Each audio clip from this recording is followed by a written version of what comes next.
These were men who considered soap a sign of weakness and a daily shower a betrayal of their masculine charisma, forcing their on-screen partners to hold their breath during the most passionate kisses. We will step inside the dressing rooms of Britain's greatest actors, where the fragrance of legend often concealed the heavy scent of unwashed bodies and stale tobacco. This is the story of geniuses who conquered Olympus without ever truly making peace with the bathroom. Ring the bell, subscribe to our channel, and be sure to leave a comment. Should idols be forgiven such savagery for the sake of their talent? Richard Burton. Richard Burton's voice was often described as a string quartet housed in a single human body. It was a deep, resonant baritone capable of turning a grocery list into a Shakespearean tragedy. But if Burton's voice sounded divine, his physical presence on set often suggested something far more earthly and far more alarming. For those unlucky enough to stand within 2 meters of the great Welshman, the magic of his talent quickly gave way to the urgent struggle to suppress a gag reflex. Burton was a product of the harsh mining culture of Wales, where hygiene was regarded as something suspicious, faintly feminine, and entirely unnecessary for a real man. He grew up in a world where bathing meant once a week in a tin basin by the fireplace, and he carried that habit with him through his dazzling Hollywood career. His legendary romance with Elizabeth Taylor was steeped not only in passion and the glitter of diamonds, but also in the thick, suffocating fumes of alcohol. Burton drank up to 3 bottles of hard liquor a day, and his body seemed to function like a crude distillery. Toxins seeped from his pores along with heavy sweat that he almost never washed away.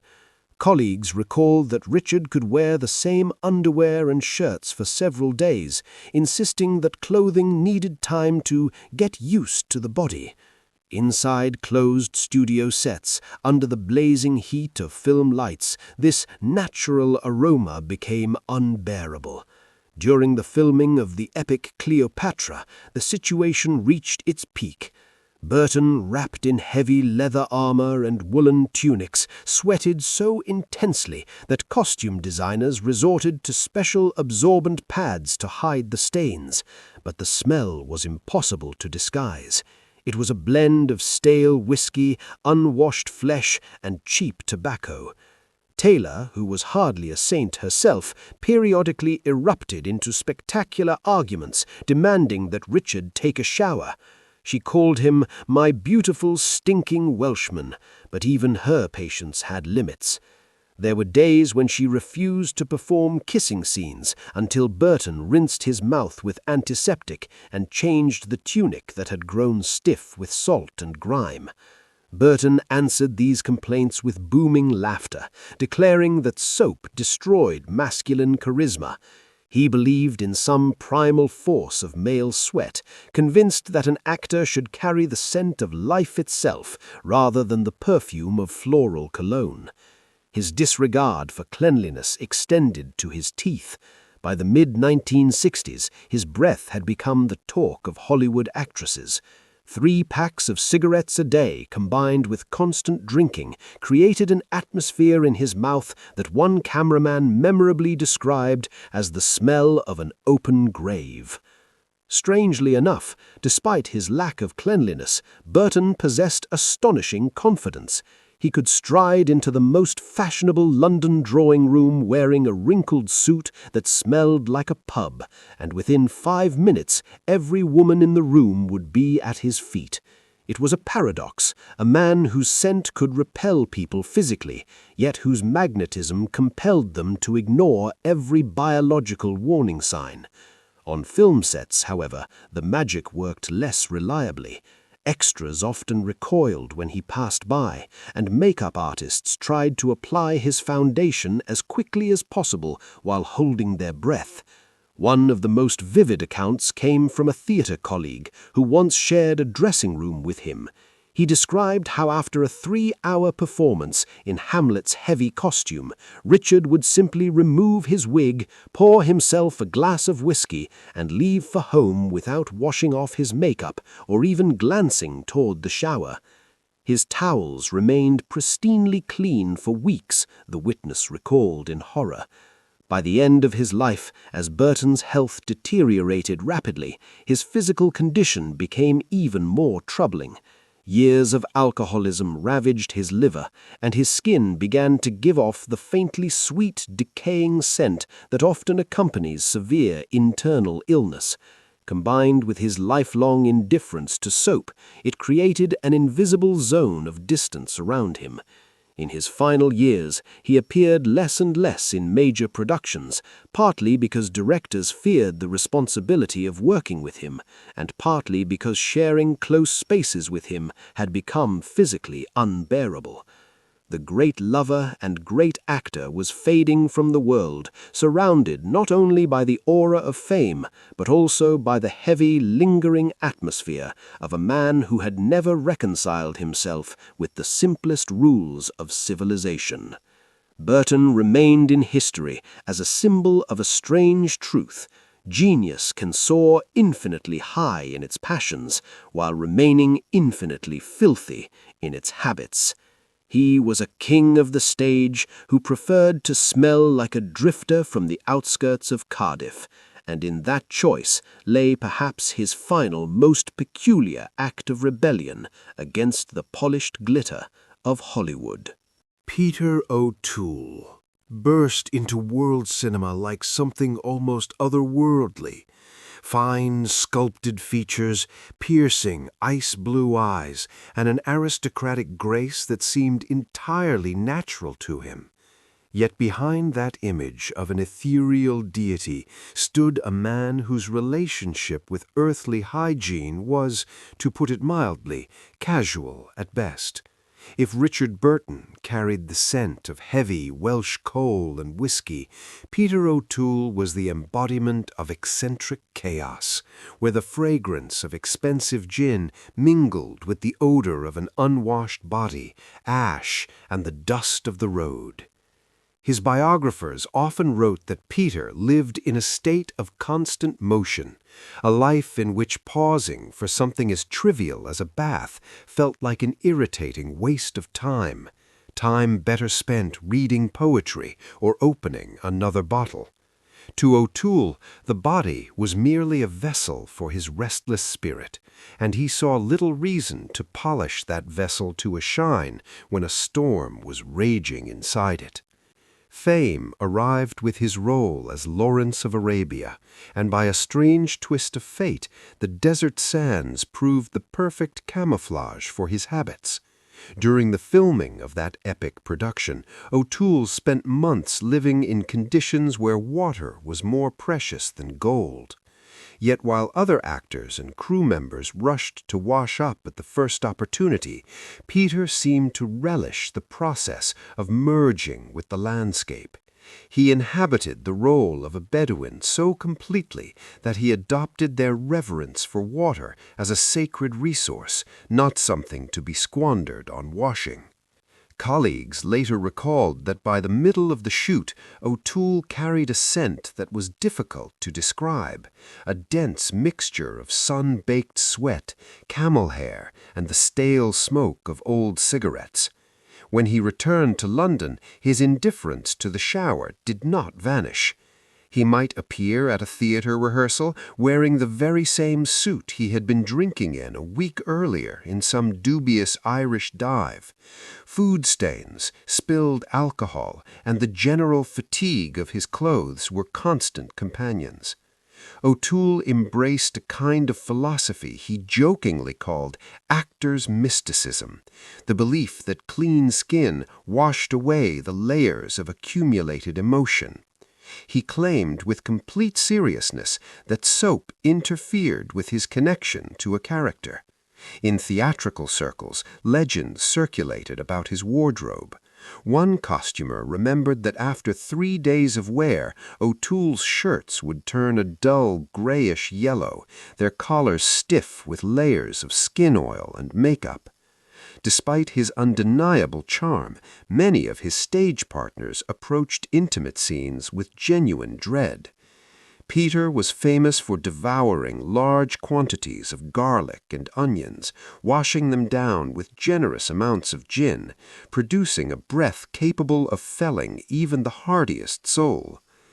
During the filming of The Lion in Winter, his co-star, the formidable Katharine Hepburn, who was famously fastidious, finally lost patience and told him straight to his face that he smelled like a cellar rat that had drowned in a vat of brandy. Peter merely broke into his famous grin and offered her a sip from his flask, utterly unbothered. His lack of cleanliness was often the byproduct of his legendary drinking binges. O'Toole could vanish for several days at a time, drifting from bar to bar, and when he finally reappeared, he looked and smelled like a man who had been sleeping in a ditch. The remarkable thing was that even in such a state, he retained his regal posture and flawless diction. He believed his natural magnetism was powerful enough that the smell of sweat only added a kind of animal allure. In reality, those forced to work with him in enclosed spaces sometimes felt they might suffocate. One director recalled that after a day of filming with O'Toole in a cramped studio, the room had to be aired out for hours. The chair he sat in seemed to absorb his heavy, musky scent. Peter despised deodorants, dismissing them as inventions of a plastic society, and preferred his natural aroma, which grew sharper with age, thanks to a diet composed largely of liquid calories. By the 1970s, as his health began to falter, O'Toole's habits grew even more eccentric. He might go weeks without trimming his nails, which became brittle and darkened with grime. His once golden, luxuriant hair turned into a tangled mass that faintly smelled of dust and old libraries. He began to resemble a fallen angel who had spent far too long wandering the dirt of the earth. Costumers on film sets nearly wept when they had to fit clothing for Peter. The smell clinging to his body soaked into fabrics so deeply that even professional cleaning could not fully erase it. O'Toole accepted all this as perfectly natural. To him, the world was a stage, and hygiene a dull domestic detail unworthy of a genius's attention. He left this world behind a trail of magnificent performances, and an equally magnificent, almost mythic refusal to acknowledge the practical existence of soap and water. He remained Lawrence of Arabia to the very end, a man who conquered the desert, yet never quite managed to tame his own bathroom. Oliver Reed. Oliver Reed did not merely play brutal characters. He was the living embodiment of a raw, untamed force that swept away everything in its path, including the most basic standards of decency and hygiene. If Burton and O'Toole sometimes tried to disguise their excesses behind an aristocratic air or a line of Shakespeare, Reed took pride in his dishevelment, elevating it into a cult of true masculinity. To him, cleanliness was a sign of weakness, an attribute of those powdered Hollywood boys he despised with all his heart. Oliver Reed smelled of more than sweat or alcohol. He carried the scent of danger, of an old leather saddle, spilled stout, and days-old stubble hiding scars from countless pub brawls. His physical presence in a room could be felt by the skin and the nose long before he opened his mouth to bark another command or insult. His relationship with water bordered on hostility. Reed believed a real man should carry the marks of yesterday on his body, whether it was road dust, stains from meat stew, or dried blood from another scuffle at the White Horse pub. He could wear the same tweed jacket for months until the fabric began to shine with grease and dirt, and the elbows frayed into threads. Colleagues on film sets recalled that Oliver possessed an uncanny ability to accumulate smells. By midday, a dense cloud seemed to gather around him, composed of heavy tobacco, cheap cologne meant to mask the fumes of alcohol, and the sharp, sour scent of an unwashed body.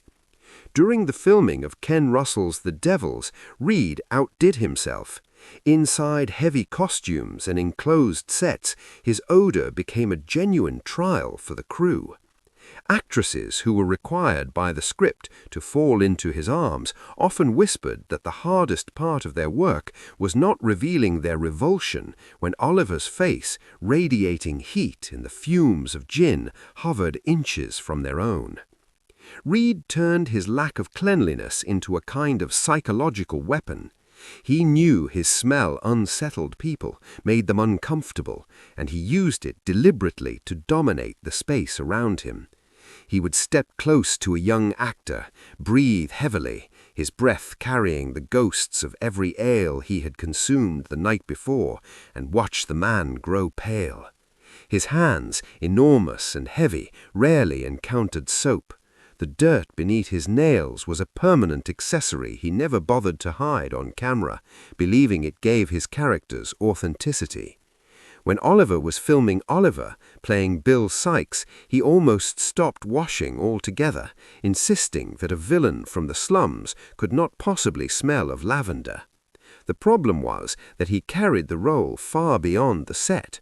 Restaurants he stumbled into after filming sometimes politely asked him to leave, not because of his rowdy behavior, but because other patrons complained about the oppressive smell drifting from his table. Alcohol was the main catalyst of his hygienic decline. In a state of intoxication that was nearly permanent, Reed could fall asleep anywhere, in a barroom floor, in a stable, or across the back seat of a taxi. In the morning, he would simply get up, shake himself like a dog, and head to work in the same clothes he had worn through the night in the dirt. His hair, thick and coarse, often resembled a crow's nest soaked with sweat and smoke.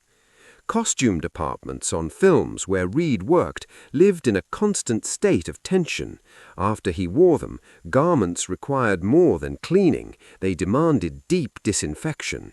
One assistant recalled that Reed's trousers, after filming in Malta's sweltering climate, practically clung to their hangers, and the smell of sweat was so stubborn it lingered for years. Reed himself treated it all with cynical humor, declaring that sweat was the perfume of victory. His skin was constantly inflamed from the mixture of makeup, dust, and the absence of proper washing, yet he ignored it, continuing to pour liters of alcohol into the fires within. Toward the end of his life, during the filming of Gladiator, Oliver Reed had become a shadow of his former grandeur, yet his habits only grew worse. He was a heavy, perpetually sweating old man who carried the scent of illness, old fur, and unwashed skin.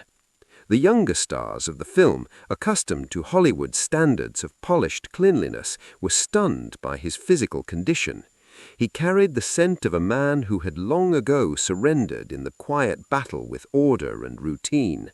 Reed might remain in his Proximo costume for hours after the call of cut, continuing to drink in a nearby bar until the fabric absorbed every possible smell of the harbor city. He died as he had lived, in a haze of alcohol fumes, at the center of a colossal drinking session, never truly discovering the comfort of a clean bed or the freshness of a morning shower. Oliver Reed left behind the memory of the last true wild beast of British cinema, a man whose talent was as immense as his disregard for cleanliness, and whose presence in film history will forever remain tinted with the dark, heavy, suffocating shades of his untamed nature. Robert Shaw. Robert Shaw was a man of granite and salt, a presence so monumental and weighty that his mere appearance on screen often overshadowed even the most celebrated co-stars.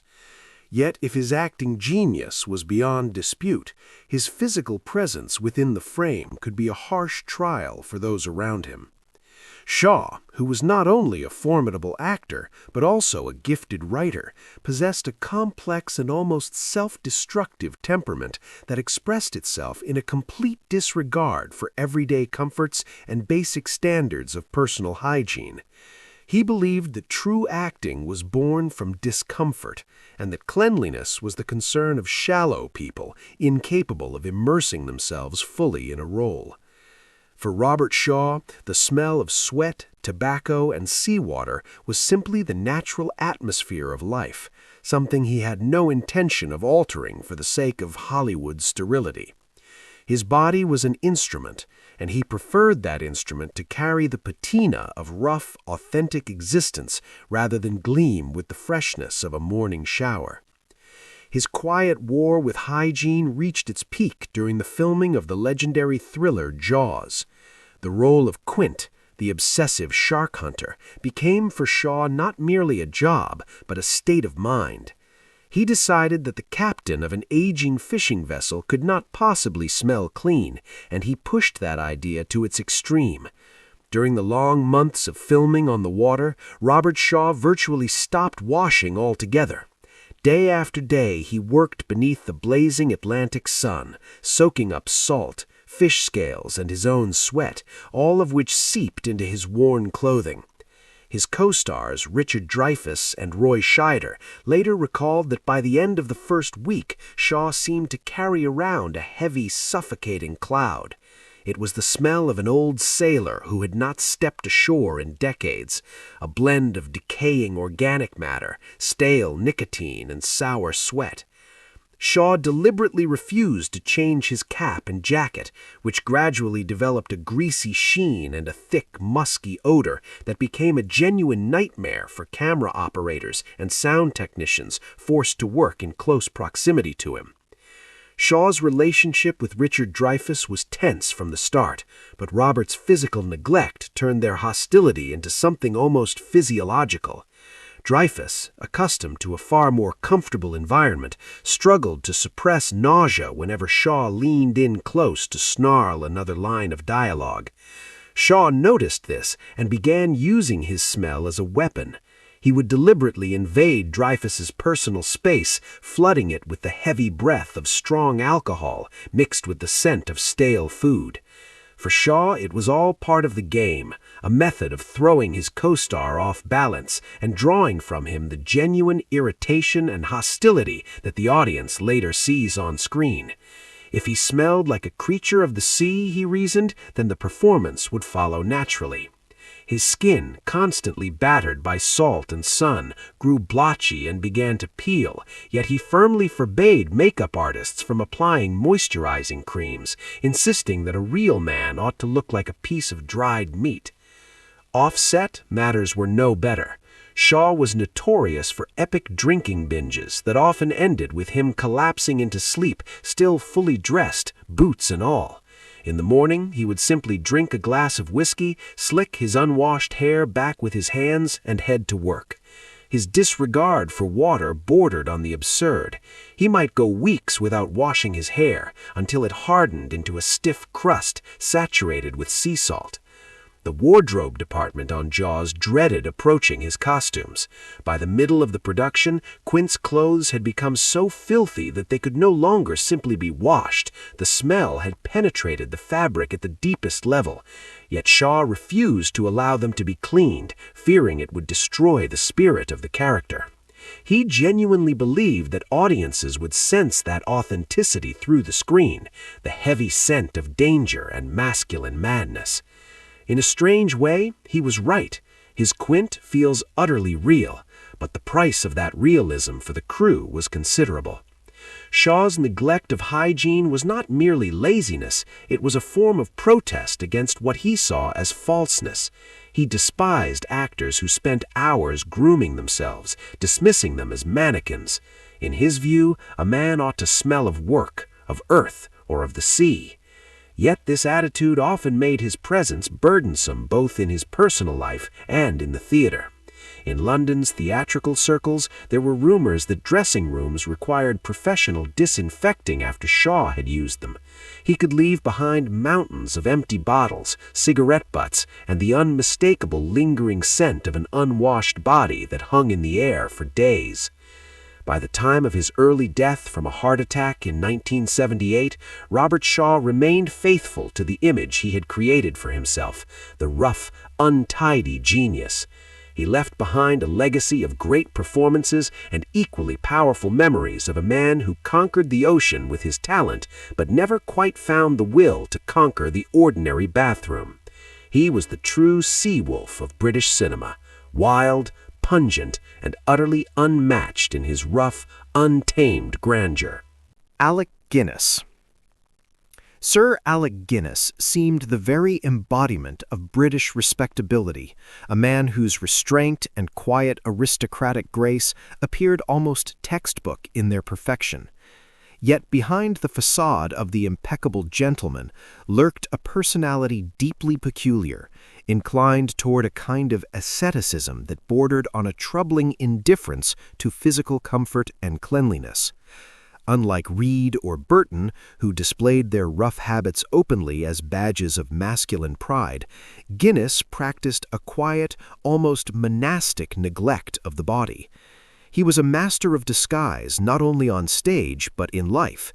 At formal receptions he appeared immaculate, even sterile, yet within the working environment of film sets and backstage corridors, his presence could become the source of a subtle but persistent discomfort. Guinness believed that excessive attention to the body distracted from the spiritual and intellectual labor of shaping a role. For that reason, he reduced his personal habits to a level his colleagues half-jokingly referred to as concealed neglect. To him, the body was merely an instrument, and an instrument did not require polishing so long as it continued to perform. This trait became particularly evident during the filming of the first Star Wars movie in Tunisia. While the young cast, led by Mark Hamill and Harrison Ford, struggled beneath 40-degree heat and endless desert dust, Guinness seemed entirely untroubled. Yet his composure carried a certain olfactory price. Dressed in the heavy, layered robes of Obi-Wan Kenobi, made from coarse brown wool, Sir Alec all but abandoned bathing for the duration of the desert shoot. He claimed the water in Tunisia was too harsh for his skin, and instead preferred to wipe himself down with a dry towel. By the end of the second week, his cloak had developed a smell colleagues later described as resembling an ancient cathedral whose windows had not been opened for a century. It was a mixture of stale sweat, desert dust, and a faint musty odor that clung stubbornly to the costume.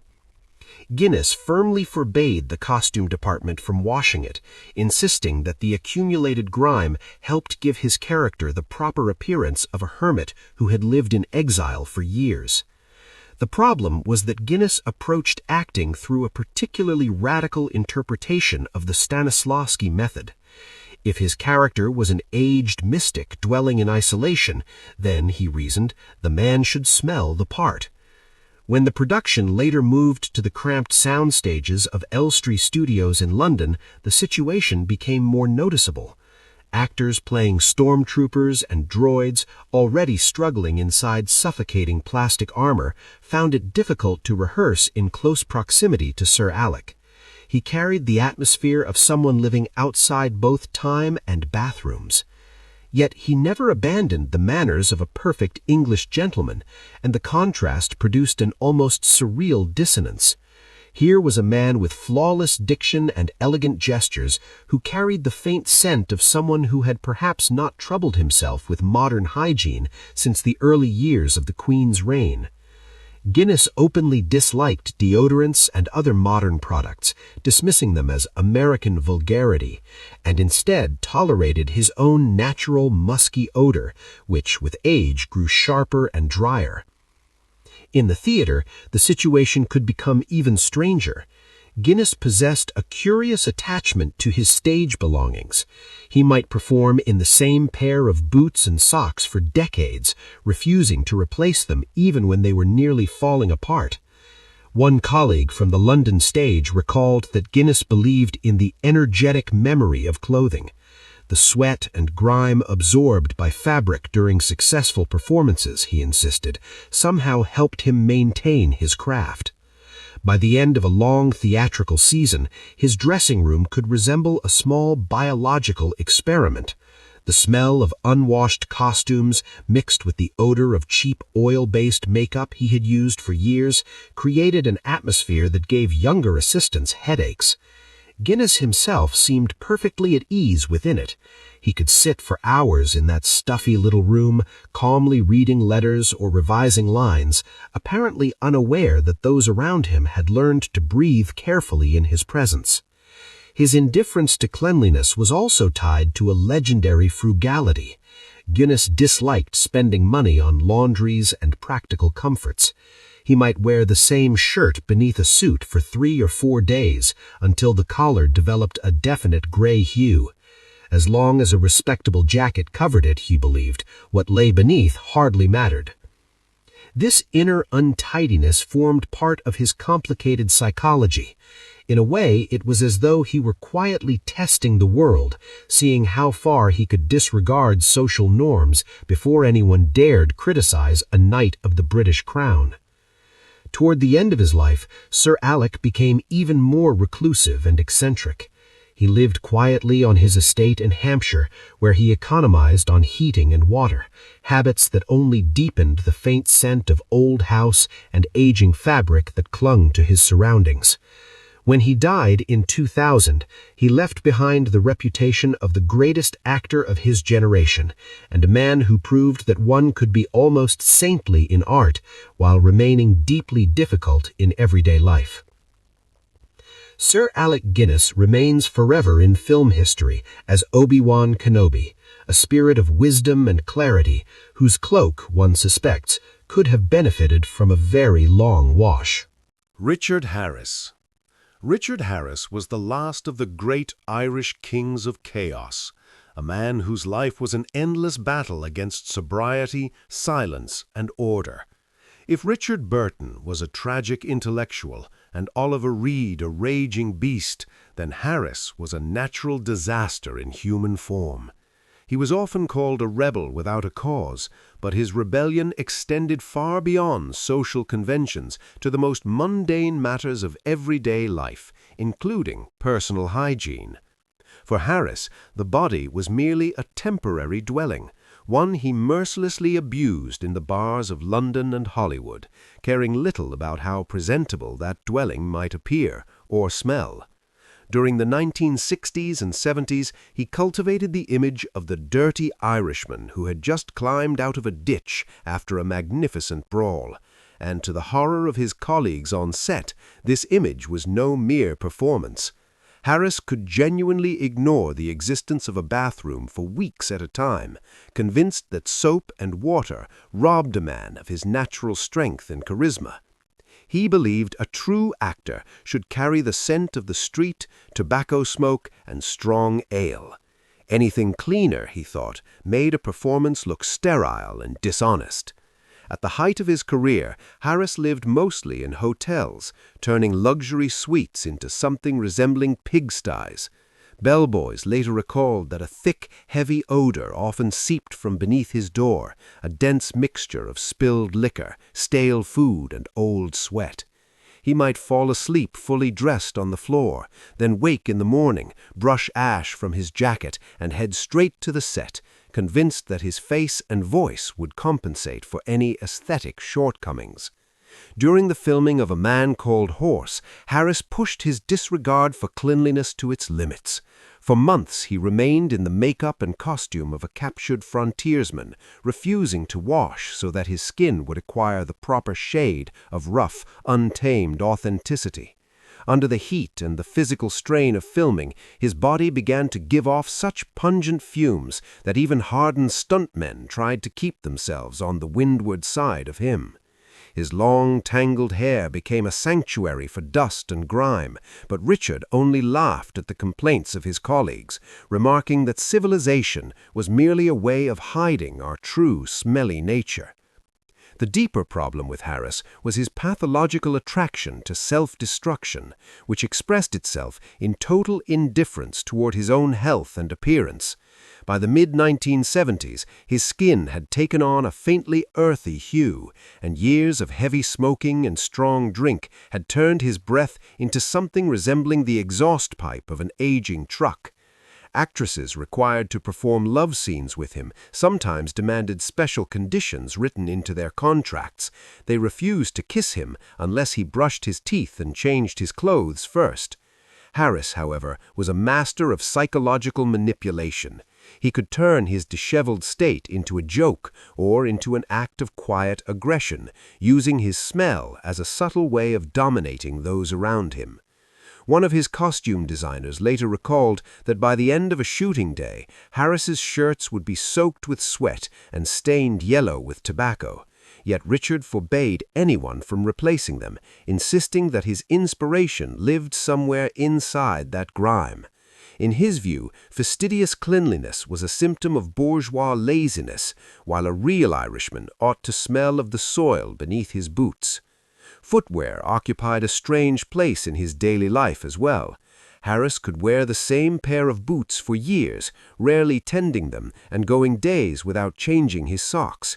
The odor rising from his feet by the end of a long day became something of a legend behind the curtains of London's theaters.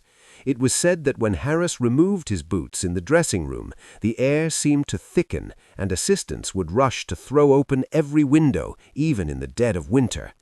His disregard for hygiene became a form of social defiance, as if he were declaring to the world, "I am wealthy, famous, and talented, and I have the right to smell exactly as I please."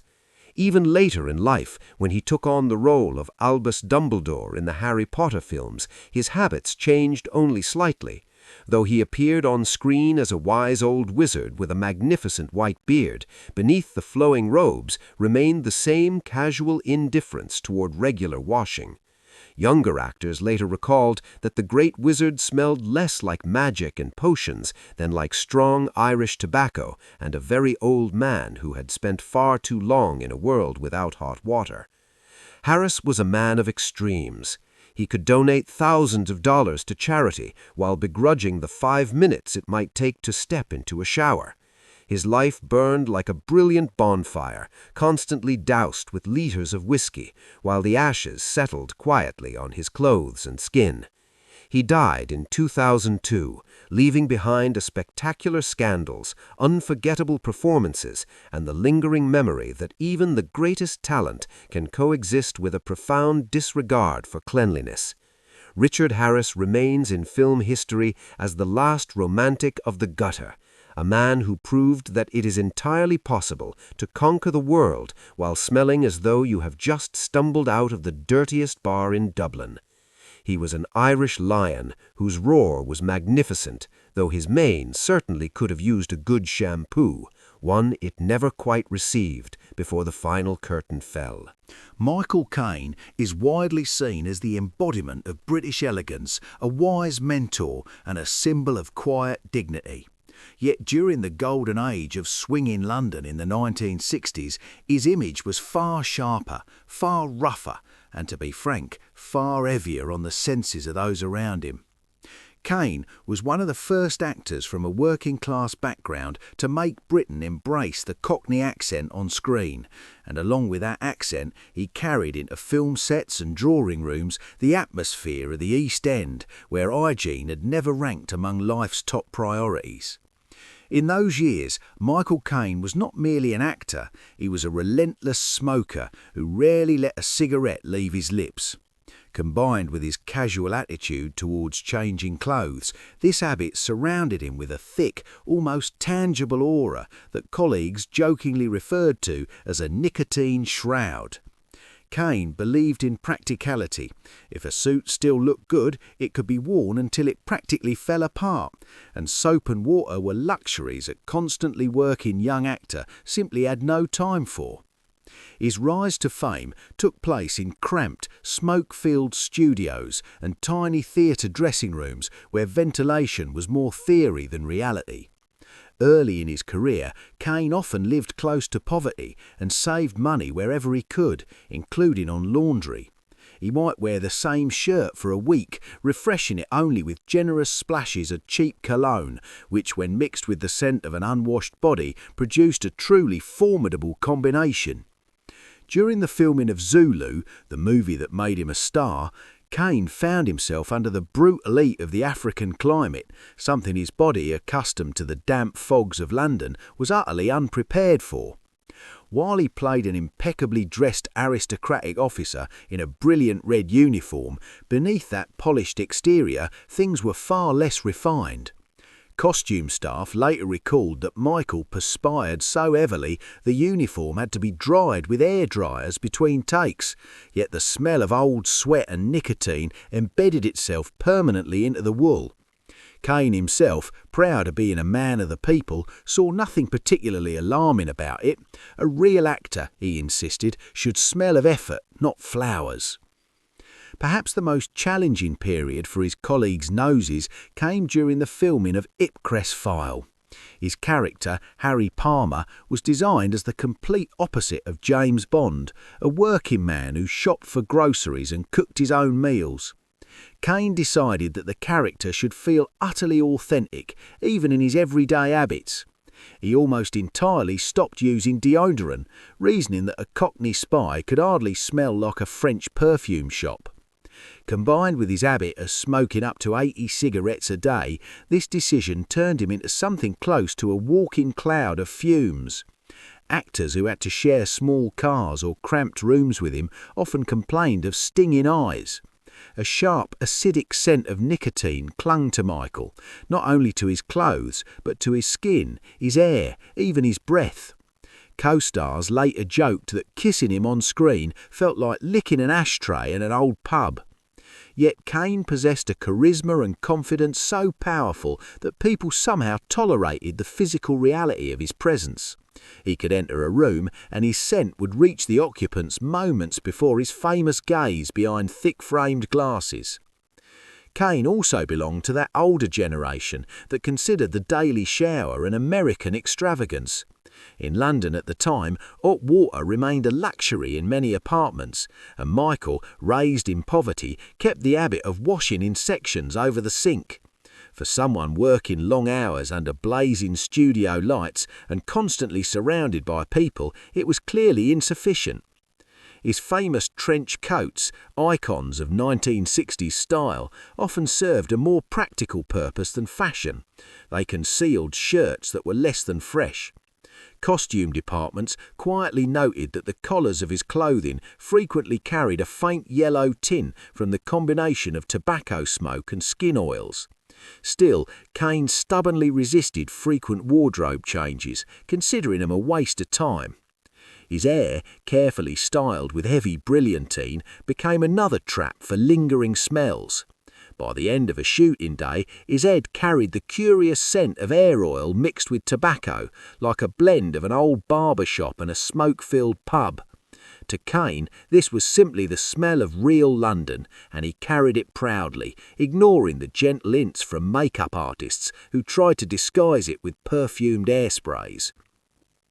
Only later, when Caine moved to Hollywood and began working within the upper circles of the American film industry, did his habits begin to change under the pressure of producers and critics. America's obsession with cleanliness and bright smiles clashed sharply with his old British naturalness. Producers quietly suggested that romantic leading men needed to do more than act well. They also needed to avoid making their co-stars dizzy with the scent of whiskey and tobacco. Caine, being a pragmatic and intelligent man, adapted. He began using expensive laundries and paid greater attention to personal hygiene. Yet veterans of British cinema still recall the era when Michael Caine was jokingly called the most fragrant Cockney in Hollywood. His journey from the smoke-filled studios of the East End to the spotless halls of the Oscars proved that talent can cut through almost any cloud.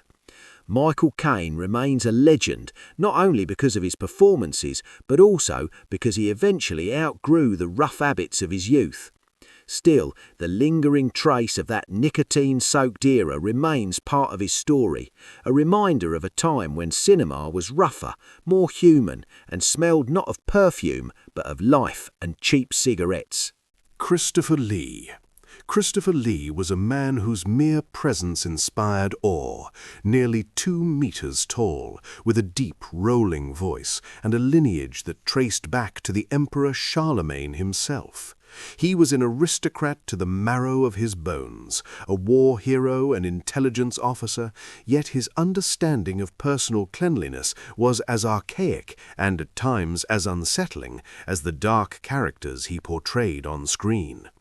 Unlike the sweaty, roaring revelers such as Richard Harris, Sir Christopher cultivated what contemporaries sometimes described as the scent of the crypt.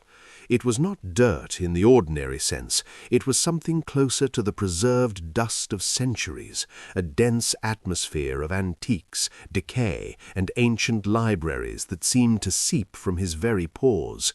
Lee was obsessed with history and the occult, and that obsession had a tangible physical presence. He carried the aura of a man who spent far too long time wandering through castles and subterranean chambers where the air had not changed since the age of Restoration kings, and who sincerely believed that modern hygiene was a rather vulgar invention for people with nothing mysterious about them. His legendary years at Hammer Studios, where he spent decades portraying Count Dracula, left a deep imprint on his everyday habits. Lee immersed himself so completely in the atmosphere of Gothic horror that the line between actor and character often blurred. He spent long hours lying in actual coffins lined with dusty velvet and moving through sets layered with both artificial and very real cobwebs. The problem was that when filming ended, Lee felt little urgency to wash away what he considered the spirit of the dead. He believed water disrupted the internal alignment he had built for the role, and he preferred to remain in makeup and a light coating of dust for as long as possible. Colleagues from those horror productions recalled that a dry, stale scent often surrounded him, one that provoked sneezing fits in anyone standing too close. It was a peculiar mixture, old theatrical powder, resinous adhesives, and the heavy wool of garments that seemed never to have seen sunlight. When he entered a room in his long black cloak, the air itself appeared to grow still and dense, like the atmosphere of a crypt that had just been opened. Lee held modern deodorants in open contempt, dismissing them as chemical fragrances unworthy of a gentleman. If he used perfume at all, it tended to be thick, old-fashioned oils, scented with sandalwood, frankincense, or musk, aromas that only intensified the overall impression of age and severity. On film sets where temperatures soared beneath studio lights, these oils mingled with perspiration, creating an invisible boundary around him that few people cared to cross. Christopher Lee belonged to an older generation that believed clothing should last for decades. His wardrobe truly seemed composed of garments inherited from another era. He might wear the same tweed jacket for years without sending it to be cleaned, until the fabric absorbed the lingering scent of old paper and pipe tobacco. Makeup artists noted that his skin had a curious parchment-like texture, and the absence of frequent washing made his presence in the tight confines of a makeup chair something of a test of endurance. An additional element of his peculiar aroma came from his lifelong passion for collecting. Lee lived surrounded by thousands of old books, ancient swords, and occult artifacts, many of them layered with the dust and faint mold of centuries. That scent followed him everywhere. During the filming of The Lord of the Rings, where he portrayed Saruman, his flowing white robes became a constant headache for the costume department. Lee behaved like the true master of Isengard. He rarely allowed his costume to be handled for cleaning, insisting that what he called the layers of time gave his character greater dignity. In the damp forests of New Zealand, his long silver hair and beard, rarely washed with any regularity, absorbed the surrounding scents of earth and vegetation, blending with his familiar atmosphere of antique mustiness. Peter Jackson and several of the actors later described Christopher Lee as the most atmospheric presence on the set. Behind that polite phrase lay a quieter truth. Standing beside Saruman in an enclosed space could be physically challenging because of the heavy impression of ancient dust and unwashed fabric that seemed to travel with him. Christopher Lee was never sloppy in the ordinary sense. His nails were always neatly trimmed, and his collars were buttoned with military precision. But his hygiene was selective. He could spend hours studying ancient manuscripts, yet forget entirely about the existence of a shower for 3 or 4 days, considering it a trivial matter. In the final years of his long life, when he had become a patriarch of world cinema, his eccentricities regarding cleanliness only deepened. He seemed almost like a monument brought to life, majestic, somber, and carrying the faint suggestion that he had indeed spent the last several centuries waiting patiently in some ancestral castle in Transylvania. Christopher Lee died in 2015, remembered by colleagues as a man of extraordinary erudition and talent, whose presence was always accompanied by a subtle but unmistakable scent of old paper and quiet decay. He proved that it was entirely possible to remain a knight and an aristocrat while ignoring the conventions of modern hygiene, transforming a certain degree of personal neglect into part of a singular, haunting persona that remains etched forever into the history of world cinema. Charles Laughton was a genius of excess, a man whose physical presence seemed as immense and unruly as his talent. He entered film history as the greatest Henry VIII ever portrayed on screen and the most heartbreaking Quasimodo. Yet in everyday life, Laughton could be a sight that tested even the strongest nerves. For Charles, the body was never a temple. It was an instrument of pleasure and a perpetually hungry beast he fed with a ferocity bordering on madness. His attitude toward hygiene was not merely careless, it was almost openly hostile.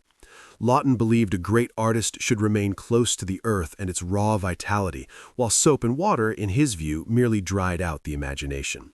His presence on set was always accompanied by a dense mixture of smells: roasted meat, old sweat, rich sauces, and less than fresh linen. He was a man of stains. His waistcoats and jacket lapels often resembled a map of his meals from the past week, and he felt no shame about it, considering crumbs on his belly a natural ornament for a man of his magnitude. His physiology was both his curse and his greatest strength. Because of his weight, Laughton suffered from relentless sweating that did not cease even in cool studio halls. Under the fierce glare of film lights, he seemed almost to melt, releasing streams of moisture that quickly soaked his heavy velvet and wool costumes. Yet rather than freshen himself, Charles preferred simply to wipe his face with a crumpled handkerchief and continue working. During the filming of The Private Life of Henry VIII, the situation became extreme. Completely immersed in the role of the gluttonous king, Laughton insisted on eating real food on camera, and grease often ran down his chin onto the lavish royal costumes. The costume department was horrified. The actor strictly forbade them from cleaning the garments between takes, declaring that a king should not smell like a laundry, he should smell of game, wine, and power. By the end of a shooting day, the scent surrounding his imposing figure had grown so thick and carnivorous that his fellow actors sometimes struggled to suppress nausea while delivering lines at close range. An even harsher ordeal for the crew came during the filming of The Hunchback of Notre Dame. Laughton spent up to 5 hours each day in the makeup chair while layers of latex and rubber were applied to create Quasimodo's grotesque shape. Beneath this artificial armor, his skin could barely breathe, and sweat collected in the folds of the makeup, turning into a sour, unpleasant liquid. Because removing the prosthetics would destroy the day's work, Laughton occasionally remained in the costume for long stretches. The damp skin, mixed with the chemical scent of adhesives and compounds, formed a strange atmosphere around him. Makeup artists later admitted that working with him required not only skill, but a strong stomach. Laughton himself seemed almost to relish the physical discomfort and the unease it caused in others. He believed the irritation of his skin and the constant itching beneath the layers of makeup helped him understand Quasimodo's suffering. To him, personal cleanliness was a petty bourgeois ritual with little relevance in the presence of great art. Outside of work, Lawton remained just as unconcerned with tidiness. He might receive guests wearing a greasy dressing gown marked with traces of breakfast, lunch, and dinner. His disregard for clean hands was legendary. He could leaf through rare Shakespeare volumes while simultaneously eating greasy lamb ribs. It was a form of intellectual arrogance. He was so certain of his own brilliance that he considered it unnecessary to worry about the cleanliness of his nails or the freshness of his breath. Clark Gable, who worked with him on Mutiny on the Bounty, was deeply unsettled by Lawton's habits. Gable, famous for his obsession with cleanliness and known to change shirts several times a day, could not comprehend how a man of such talent could allow himself to carry the scent of an old butcher's shop. A quiet tension grew between them, fueled largely by this physical incompatibility. Lawton, perceptive and mischievous, seemed to sense it. At meals, he would sometimes sit deliberately close to Gable, quietly amused as the King of Hollywood tried not to wrinkle his nose. In his later years, Lawton's neglect became even more noticeable. He paid little attention to his hair or teeth, and combined with his heavy breathing, conversations with him could become uncomfortable. He carried the scent of an aging, weary giant who had long abandoned any concern for bodily upkeep. Yet he believed his greatness excused such imperfections. And in a certain sense, he was right. Audiences continued to adore him, unaware of the price cinematographers and directors paid for every successful scene. Charles Lawton died in 1962, leaving behind some of the most powerful performances in cinema history, and an equally powerful trail of stories about his legendary lack of cleanliness. He was one of the last titans who believed that the dirt on a man's body was merely the dust of the roads leading to immortality. Lawton proved that genius can be endlessly untidy, while the art it creates remains pure and elevated, even if the creator himself carried the earthy scent of a stable from the age of the Tudors. Sean Connery. Sean Connery remains in the collective memory as the very standard of masculine elegance, the first, and for many, the only true James Bond, a man who combined lethal force with impeccable style. Yet behind the facade of Savile Row tuxedos and the faint aura of expensive cigars stood a man shaped by the harsh, almost Spartan realities of the working-class districts of Edinburgh, where water was precious and soap was something close to a luxury. Connery never forgot where he came from, and throughout his life his attitude toward personal hygiene bore traces of that same rugged, almost primitive practicality that often startled the pampered circles of Hollywood. To Sean, male attractiveness was rooted in authenticity rather than sterility. He genuinely believed a man ought to smell like a man, skin, tobacco, and natural musk, not like a flower shop or a perfumery. At philosophy sometimes turned working with him in romantic scenes into a challenge for actresses, who occasionally found themselves facing not the polished super spy of the screen, but a living, breathing, and sometimes rather aromatic Scottish Highlander. At the beginning of his career, when Connery still earned money posing for artists and competing in bodybuilding contests, his body was his greatest asset. He spent long hours training in suffocating gyms, drenched in sweat, yet he rarely rushed to the showers afterward. He believed the natural oils produced by the skin made muscles appear more defined and gave them a healthy shine. When he was cast as Agent 007, producers Terence Young and Albert Broccoli made enormous efforts to refine the rough-edged giant. Young famously insisted Connery sleep in tailored suits so that he would learn to wear them like a second skin. But even Young could not break his habit of what might be called Spartan bathing. During the filming of the early Bond movies in tropical locations such as Jamaica, Sean seemed completely at home. While much of the crew wilted in the oppressive heat, Sean revelled in the sun and sea. Yet his reluctance to wash away salt and sweat meant his skin sometimes carried a sharp, unmistakable scent. Co-stars later joked that beneath Bond's perfectly fitted jackets lingered an aroma more suited to a dock worker than to a secret agent of Her Majesty. One of the most talked about aspects of Connery's habits behind the scenes was his refusal to use deodorants or antiperspirants. He dismissed them as chemical rubbish that clogged the pores and prevented the body from breathing.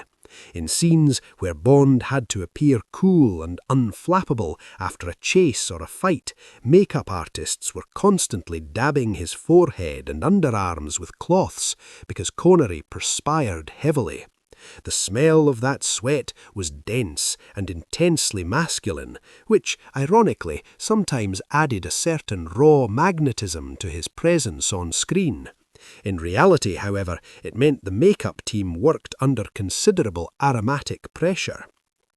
Hair presented another complication. When Connery began losing his hair and started wearing hair pieces in the Bond films, a new problem emerged. The toupees absorbed sweat and skin oils, and Sean was not always meticulous about having them cleaned. By the end of a shooting day, his head could carry the stale scent of moisture and old adhesive, making close-up work a rather unusual experience for the camera crew. Even after leaving the Bond franchise and evolving into a character actor, Connery's habits remained largely unchanged. In films such as The Name of the Rose or The Hunt for Red October, his natural ruggedness actually suited the roles. A medieval monk or a hardened Soviet submarine captain would hardly smell of cologne. In everyday life, however, his attitude still raised eyebrows.